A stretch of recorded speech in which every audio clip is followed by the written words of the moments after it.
Have you ever wondered how your internet works and how when you type in www.google.com, it goes straight to a web browser?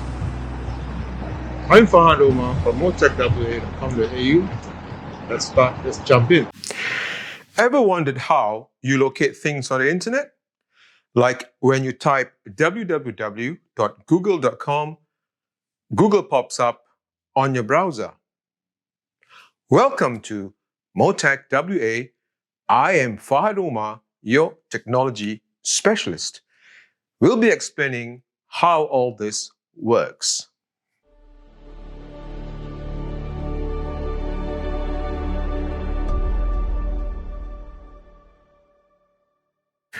When you want to look up a phone number or an address, you pick up the phone book. Same goes for the internet. It has a huge, massive phone book called the Domain Name System, or DNS for short. Humans access information online through domain names, like, for instance, wa.gov.au or google.com, as mentioned earlier, or watoday.com.au. Web browsers interact through Internet Protocol, or IP, addresses, and then DNS translates domain names to these IP addresses so browsers can load or can let you view internet resources. Each device connected to the internet has a unique IP address which other machines use to find the device. DNS servers eliminate the need for humans to remember IP addresses such as 192.168.1. This is an IP version 4 format. So how does DNS actually work? The process of DNS resolution involves converting host names such as google.com into a computer-friendly IP address such as 192.168.1.1. An IP address is given to each device on the internet, and that address is necessary to find the appropriate device on the internet, like a street address used to find a particular home. When a user loads a web page, a translation must occur between the user types and the browser, and the machine-friendly address necessarily locates the location of, for instance, google.com and presents to you as a web page. In order to understand the process behind the DNS resolution, it's important to learn about the different hardware components that goes into a DNS query. For the web browser, for instance, the DNS lookup occurs behind the scenes and requires no interaction from the user's computer apart from the initial request. There are 4 major DNS or domain name servers involved in loading a specific web page. The first one is a DNS recursor, and we have a root name server, TLD name server, an authoritative name server. The DNS recursor can be thought of as a librarian in a library who is asked to go and find a particular book somewhere in this massive library. So the DNS recursor is a server designed to receive queries from a user or a client machine through applications such as your web browser. Typically, the recursor is then responsible for making additional requests in order to satisfy the client's DNS query. The root name server in the first step translates or resolves human-readable host names into Internet Protocol addresses.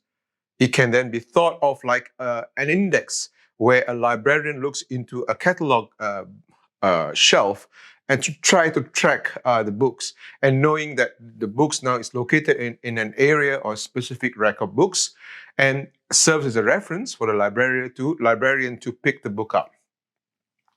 The TLD, or the top-level domain server, can be thought as a specific rack in the book library. The name server is the next step in this particular name server. It's the next step in the search for the IP address of the book you're trying to locate. And it hosts The last portion of a host name, for instance, google.com, in this case .com, is the top-level domain name server location. So this final name server or authoritative name server can be thought of as a dictionary on a rack of books in which a specific name can be translated into its definition. The authoritative name server is the last step in the name server query, in which it returns the specific record or the location of the IP address where the user was initially requesting. So what's the difference between the authoritative DNS server and the recursive DNS resolver in this case? So the recursive resolver is the computer that responds to recursive requests from a client and takes the time to track down the domain name server record. It does this by making a series of requests until it reaches the authoritative DNS. And for the requested record, it times out if it doesn't find it. And luckily, recursive DNS resolvers do not always need to make multiple requests in order to track down a particular record. So what happens normally, this information is cached at the server level, and it will return the result quite quickly and promptly.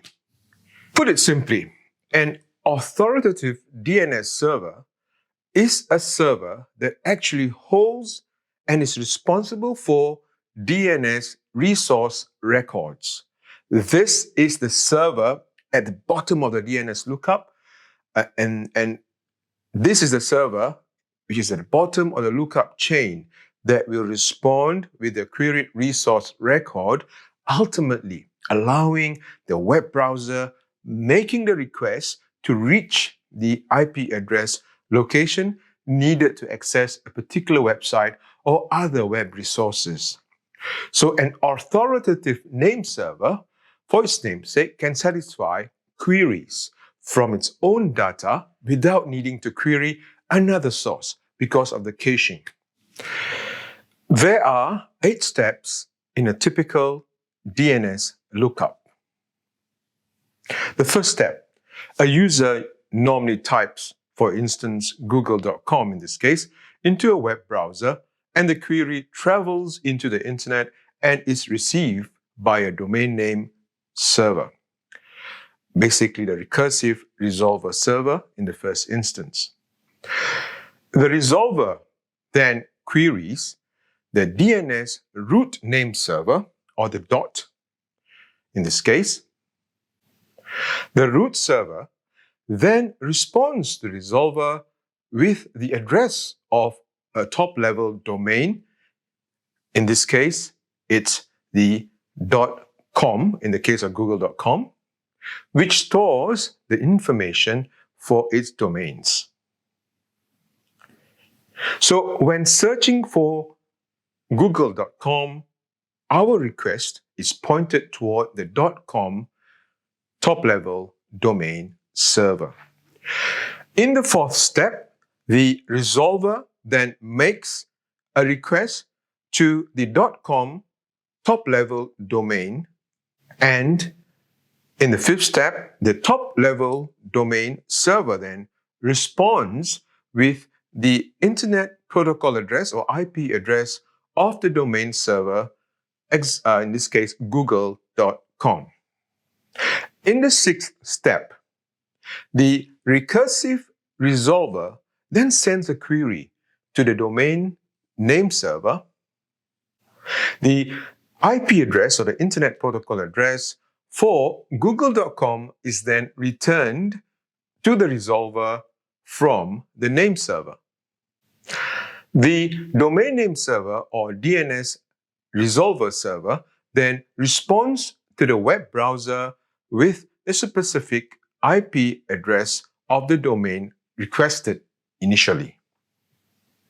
Once all these 8 steps of the DNS lookup have returned the result of the IP address for google.com, the browser is then able to make the request to that server for the particular web page, in this case, the search page for google.com.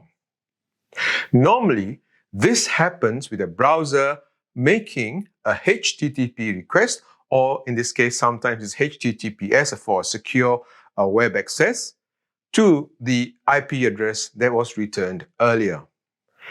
And then when the server responds to that request, the user is presented with the search engine page for google.com.